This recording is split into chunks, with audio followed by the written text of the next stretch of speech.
Hi, everybody. Mike Bachman here. I would like to thank you for your continued support of the early launch of this channel and the early launch of my show, BACH. This past week, I had the privilege of interviewing Fox Sports 1 contributor Rob Parker. We discussed the MLB's ambitious plans to return to action as early as May. We also get into Tom Brady, Bill Belichick, and kind of where they stand heading into the 2020 season. And I just want to express my gratitude and appreciation for Rob hopping on the show, sharing his knowledge and insight on the subject matter. So I really hope you guys enjoy our conversation, and I will see you very, very soon. Throws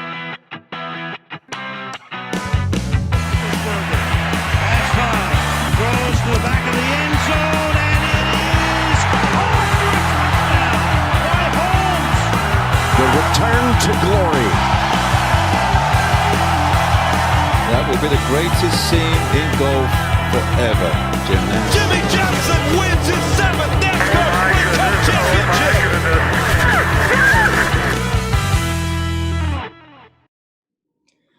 All right, ladies and gentlemen, joining me right now is our first guest on the show. He is a contributor to Fox Sports 1. You can catch him making appearances on Skip and Shannon Undisputed, The Herd with Colin Cowherd, or broadcasting his radio show, The Odd Couple with Chris Broussard, 7 p.m. to 10 p.m. Eastern on Fox Sports Radio. It's Rob Parker. He joins us right now. Welcome to the show, Rob. Appreciate you taking the time. How you doing? Michael, what's up, buddy? How you doing? Good to see you again. Yes, you too. For those of you who don't know, I was an intern on your show back in the fall. It was an awesome experience. Still grateful for that. So it's great to see you again and glad that we're able here to talk some sports. But before we actually get into that, I just want to know how you're doing, how you've been adjusting to this change, if it's been a significant change in your daily work life. How have you been able to adjust to this new lifestyle? Yeah, crazy world right now. Just got to hunker down and, deal with it. But I'm doing all right. I'm doing fine. I feel good so far, thank God. And life has changed, though, a lot. I'm so used to doing a lot of things and being really busy. Fox Sports 1, basically this TV studio has been closed down for now. I teach at USC, so we're doing remote teaching, which isn't the same with being, involved with the kids. You know that. You're in school. And and then the radio show, I miss all the guys. I do it from home. Chris does it from his home. So we haven't seen each other in over a month. And the show is doing well. It sounds good, but it's always better when you're together in the studio. So life has changed a lot. I'm a very social person. And, when you can't really hang out with your friends and do stuff, it's a little tougher. But I'm hanging in. That's great. And yeah, you're definitely a social guy. You do a lot of traveling and definitely making appearances on a lot of different shows. So glad to see that you're kind of adjusted and still doing very well. But let's get into the meat of what I want to get into here. We'll start with the MLB because you are an MLB guy. You do have your podcast, the Inside the Parker. And over the past couple of days, there's been a lot of announcements made by the league and possibly returning to play as early as May. I mean, they have released a lot of plans, and these are still plans. They're just some ideas, but a lot is being thrown against the wall here. So what kind of jumps out to you the most, things that you agree with or disagree with what they have proposed so far? I disagree with all of it. I just think it's absolutely ludicrous. I understand why these leagues, Michael, want to get, their product back on the field and on TV. I mean, there's a lot of money being lost. There's a lot of revenue from lost TV games, even more so than fans, at the ballpark. So I understand that. And here's America looking starved for some live sporting events. Our country's built on sports, so I get all that. But this whole notion that you could play a game even without fans and the players would have to sit in the stands not close enough to each other because they couldn't be in the dugout. Then your umpire had to be 6 feet behind the catcher. Right, so he can't really call the balls and strikes. Yeah. Now, when you hit, you're not 6 feet away from the catcher. What do you do when you run to first base? All these things don't make any sense to me. I just also, right, the virus is on surfaces. So if it's on the ball and I throw the ball to first base and I touch it and throw it back to the pitcher, isn't there a chance that we could transmit the virus that way? So the idea of it doesn't make any sense to me because I don't know how you can play, without being within 6 feet of each other. It doesn't make sense. And if the umpire is not safe enough to stand behind the catcher, then how could the batter back. So to me, I get the brainstorming. I don't know if I would have put that stuff out. I would have held on to it for now. I know people are anxious, but this makes no sense. Yeah, the MLB is definitely being ambitious with this. I mean, and especially, having all of these players and teams being housed in Arizona for possibly upwards of 4 to 5 months does seem unrealistic. I Yeah, mean, now at that point right there, really, yeah, in a pandemic, you're asking people to leave their wife, their kids, and their loved ones behind to go play ball. God forbid your wife doesn't get sick, or a child, or a grandparent, or a parent, or a niece or nephew, and you're in Arizona, for 4 months. And here's the other thing: you're asking people to play ball so that they can't make love to their wife, they can't hug their kids. What kind of life is that? It doesn't. It just doesn't make sense. They stopped the Olympics and pushed it back a year. Then if that's the case with baseball, we might have to wait. It would be devastating to everybody, including me. But I think people's lives are first, and we have to think about that more than about a ball game. totally. I agree. And it's going to be interesting to see how other sports respond and see how they implement possible ways of coming back. I mean, the NBA and the NHL were right in the middle of their seasons. It's going to be really interesting to see, because this is kind of the first real look that we've seen at a league trying to implement plans and possibly coming back. And I think we need to look at the bigger picture here, because nobody knows how long we're going to be in this. There's a good shot that we will not have baseball or sports for the rest of the year, for that matter. And it might have, You know what, might have to come Michael? to that. You're right about that, about the rest of the year. And here's the other thing: the leagues could come up with all the plans they want. Just like the NFL saying, oh, yeah, the season's going to start on time. That sounds nice. But if the governor of California said you're not playing any football in the state of California during this, then that means there are 5 teams in California who won't be playing. So what league do you have? Do you know what I'm saying? So Yeah. it's not up to just the commissioner, the governors and the mayors and people who control all the other stuff that goes on in the city can overrule any league commissioner and say it's not going to happen. If you remember, the NCAA was trying to play and make sure we had March Madness without fans and all that. And I remember the governor of Ohio said there will not be any tournament games in this state because we're not allowing people to get together. And then Kansas and Duke came out and said, if there's a tournament, that's nice, but we're not playing in it. And that was the end of it. And that's what I'm trying to tell you. And if enough players say they're not interested in leaving their families and wives for 3 or 4 months to be sequestered, it's not going to happen. Yeah, I completely agree. I mean, at the end of the day, higher power is going to make these decisions, and it could restrict leagues and players and teams from playing games. And to think that players would be on board with being confined to this kind of bubble city in Arizona for upwards of 4 to 5 months does seem unrealistic. And it's definitely ambitious that the MLB is looking, I mean, just prematurely at these possibilities. But it's going to be interesting how other leagues respond and see what they do. But let's now move to the NFL, because the NFL has been in full force during this time. And I want to talk about Tom Brady for a second, because he did come out and did an interview with Howard Stern on his show, and it was a very candid interview. And I just want to look at the comment that he made about him knowing that 2019 was going to be his last season before the season even started. I mean, what do you make of those comments from Brady? Well, I think it's a combination. When they gave Brady that last contract, which allowed him to void out the last 2 years, and it wasn't all guaranteed money, I got the sense that was where Brady was insulted. He wanted, he did it all these years of taking less or whatever, and people used to praise him. And he got to the point where he realized he never was the top paid quarterback ever in his entire career. So he wanted 2 years, and he wanted, big money. And that's why there was really no market for Tom Brady. Let's be honest. It was Tampa Bay, who hasn't made the playoffs in 12 years. And it was the Chargers, who are moving into a new stadium in L.A. and don't have a fan base who's trying to sell tickets. Those are the only 2 teams that were interested and Tom Brady. He'll be 43 this coming season. Last year was one of his worst. If you go dig deeper in the numbers, don't look at the 8-0. That was like the worst 8-0 team I had ever seen.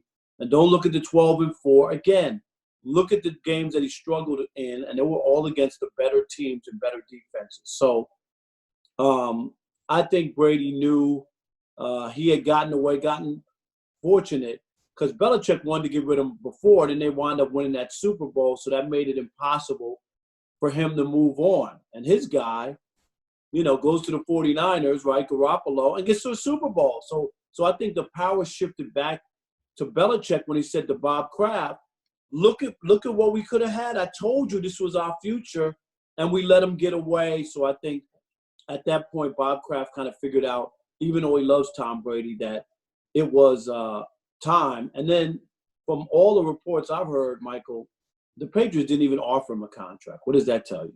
Yeah, I mean, it just seems like they gave up. And obviously not interested, possibly looking at the bigger picture here. It's going to be interesting to see where they go. But Brady ultimately choosing Tampa Bay, you have said that he's making a mistake. I mean, what bothers you most about him choosing the Bucs? I just think we've seen this before. Michael Jordan, one of the greatest players, the greatest basketball player I've ever seen, 6-0 in the NBA Finals, won all 6 MVPs, led the NBA in scoring 10 years in a row. His numbers are ridiculous, okay, just absolutely ridiculous. And I was covering the NBA back then. Point of reference, I was at that game in Cleveland, sitting courtside when he made that shot over Craig Elo to win that series in Game 5. I mean, it was one of the most unbelievable things I'd ever seen. But Jordan went to the Wizards his final 2 years, didn't even make the playoffs. In an NBA where 16 of the 30 teams make it, Michael Jordan couldn't even get to the playoffs. I think Tom Brady has a chance of going there. Everybody's all the rave about Tampa Bay and the weapons they have and all this. This is a team that hasn't made the playoffs in 12 years. And Tom Brady is not Tom Brady of 10 years ago. He's 43, more like a fossil. I'm telling you, people are going to be disappointed. Just like last year with the Browns. Remember when they made the trade for OBJ? All the networks had to get the Browns on television. All the NFL analysts, the Browns are going to the playoffs and the Super Bowl, going to win the division. Even Vegas, their odds dropped from 1,000,000 to 1 to 14 to 1 to make it to the Super Bowl. Did they make the playoffs? No, they did not. Yeah, I mean, with that said, though, the Browns, they were not proven. I mean, Baker Mayfield's not a proven quarterback. They're a very young roster. They didn't prove anything. Brady has obviously proved that he is one of the best of all time. But we haven't seen him in a new system. It's going to be interesting to see how he adjusts to a new system. But he's also, even more than that, he's 43 and his skills have eroded. I mean, I don't know what people are watching. Did you watch him during the year or watch him at any point? His arm strength, there's questions about him. And if they get to Tom Brady, that's what I'm talking about. I don't think Tom Brady is the same guy that people think he is. I think people are living in the past on Tom Brady. And I see all the weapons. And they had a quarterback last year who threw for 30 touchdowns. Granted, he threw 30 picks, but he threw for 30 touchdowns and 5,000 yards. And they still didn't make the playoffs. And so I got to wait to see this Tampa Bay team before I'm ready to just pencil them in. I will still pick the Saints and the Falcons over them in the division before I pick the Bucs. So even with this new proposed CBA, 2 extra teams going to the playoffs, you still believe that the Bucs will not make it? Nope. I'm still not going to put them in automatically, even with the extra team coming from that conference. Very, very interesting. Now, from Brady, we look at Belichick now because he's also entered in uncharted waters with a vacancy at quarterback. Obviously, a lot of players have come out and supported Jarrett Stidham, who they picked in the 4th round last year. We look at other guys like Cam Newton or Jameis Winston, and they're on the market, and even possibly taking this year and possibly getting a chance at a guy like Trevor Lawrence in the draft next year. If Belichick gets this wrong, do you think that it will incredibly impact his legacy going forward? Not at all. Belichick doesn't have anything to worry about legacy-wise because, let's just be honest, he won 2 Super Bowls with the Giants as a defensive coordinator, 6 as a head coach. I mean, I think he's pretty cemented in. But if he can turn this around and make the Patriots, with a new quarterback and rebuild this and get them back there, in time, he has more time than Tom Brady. Tom Brady only has really 2 years to try to win. And even in the case of Peyton Manning, just think when he went to Denver. He had good years there, but they didn't win anything. And the year that they finally won is last year in Denver. He was awful. He was benched that year, and he wasn't 43 years old. He was 38, and he was benched. He was so bad. And then in the Super Bowl, I think he threw for less than 100 yards and maybe 1 touchdown and a pick. And he wasn't very good, and he won because the defense was great, not because he did anything. So that last championship was really a parting gift for Peyton Manning. Definitely. And now at that vacancy at the quarterback position, you look at Cam Newton. It's kind of hard to believe that he's still on the market. I mean, I know people look at him.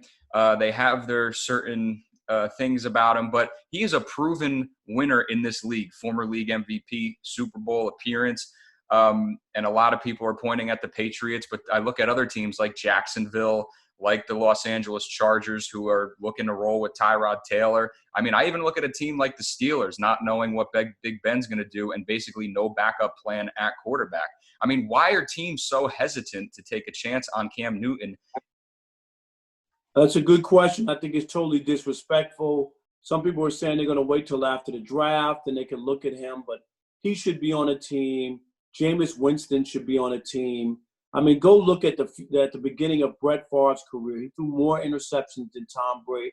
Than Jameis Winston during the same amount of time. Same thing if you go back and you look at Peyton Manning, who threw a ton of interceptions his first few years in the NFL. So I just think there's talent there. Obviously, threw 30 touchdowns and 5,000 yards. So you just got to get him to make the right decision with the football. It's not like he can't deliver it or he can't play. So I think both of these guys will wind up at some point, but it'll have to be after the draft. Once teams shake out, see what they have. And I'm with you. The Chargers, Cam Newton has some cachet, Super Bowl MVP. He dresses fashionable, which will fit in L.A. and Hollywood. Maybe a little too fashionable, but anyway, I would take it. Tyrod Taylor is a stopgap quarterback. He's not going to win you anything. He won't hurt you. He doesn't turn the ball over. I get all that. But you're not going to win anything with Tyrod Taylor. I agree. It's going to be interesting to see where these guys end up and how soon it happens, especially with questions going into the draft. But with all of this downtime now, everybody, it's important that you guys go out, check out Rob's book. If I'm writing, I'm ripping. And you can also check out his merch line on GetRobbed.com and be sure to tune into his radio show, The Odd Couple, 7 p.m. to 10 p.m. Eastern on Fox Sports Radio. Rob, I really appreciate you taking the time here today and joining us and sharing your knowledge. Stay safe, and we look forward to seeing what you do in the future. Michael, I appreciate it. Great job. And don't forget, you can get the book at Amazon.com. And then, like you said, the merch is there, hoodies, all kinds of stuff. You could go to the website, GetRobbed.com. Michael, best of luck. Stay safe. Stay healthy. Thanks, Rob. I appreciate you. All right, there you have it. I'd like to thank you guys so much for watching this video. If you did enjoy it, please like and subscribe to the channel. I greatly appreciate your support through all of this. Now, over the next couple of days, I'm going to provide an update on kind of where I stand as far as the direction of this show and where I see this show going forward. I think there's going to be some changes in regards to how I format these episodes. I think there's a better system that I can implement in order to provide high quality content that's more engaging. So I will provide an update on that in the near future, but I hope that we can continue the conversation on social media. Those links are in the description box below. So again, thank you so much for supporting these videos, and I look forward to seeing you guys very, very soon.